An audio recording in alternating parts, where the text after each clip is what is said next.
eye care started in 2013 when a bunch of I would say young doctors. At that time we met up and we discussed an idea to open a chain of clinic, because all of us is a forward-looking dentist. We want to venture into the private, but there's a lot of challenges in the market, the risk, the competitors. So we sit down together and we think of what can we do when we want to enter the market. Then we decided we don't know each other before. We just know that all of us have the same drive, have the same passionate about dentistry, and then we start to we know each other only like a year or two in the service, in the government service, and then after the idea breakout, we meet more often. And in late 2013, eye care was born, eye care dental. At that time, in October, we first launched our first clinic, and alhamdulillah, for now, 2016, at the end of 2015, we managed to have 13 clinics by now.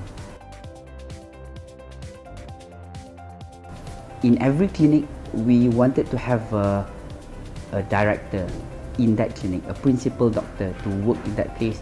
We don't like the idea of the doctor changing every now and then, because I feel like dentistry is personal. You need to grow with the community. You need to gain the trust of the community. Of course, not to gain the trust just because of you're new, but also because dentistry is a bit personal. You know, you go into a person's mouth, so you want the patient to grow together with you.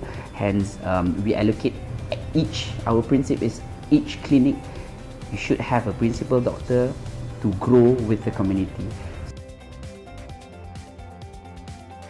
Challenges, of course, there's a lot of challenge. The first thing is your own fear.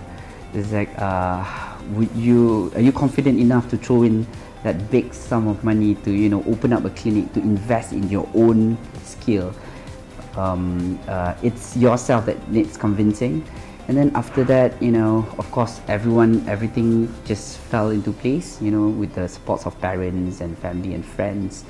Other challenges would be, you know, collecting the capital, convincing the suppliers, convincing our patients, convincing the community, not just community in general, the dental community, that we are a force to be looked at.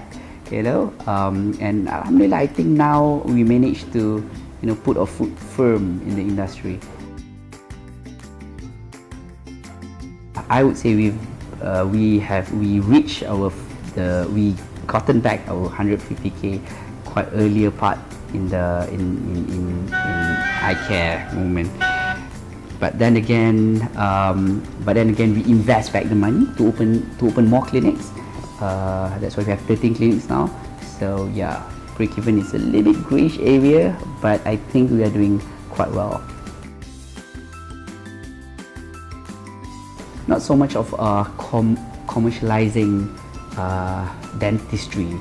It's basically when you do things that, when you don't feel like dentistry is your work, when you feel like it's something very close to your heart. It's something that you do every day, so you start to go into social media. I mean, you are in social media as a person, you know, and then when you open your business, you start to bring that in the social media. That's how, you know, it gets a little bit commercialized. And then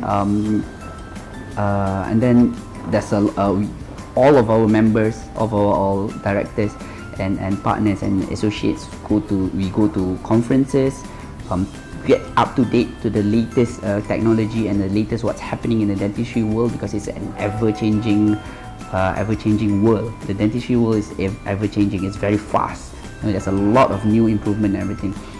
Hence, to get to know the latest product and the latest technology is very utmost important.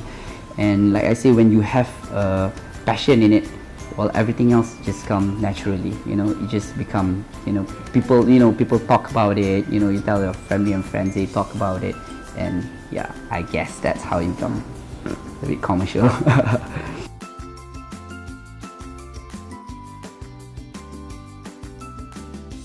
Just go with your gut. just be confident of yourself, be confident of your idea, hold to the idea. There's a lot of people gonna tell you that you are going to fail. Of course, it's how cliche that sounds, but it does happen, and you just need to believe in yourself, find your family and friends, find the support system that you need, and just push forward. Yeah.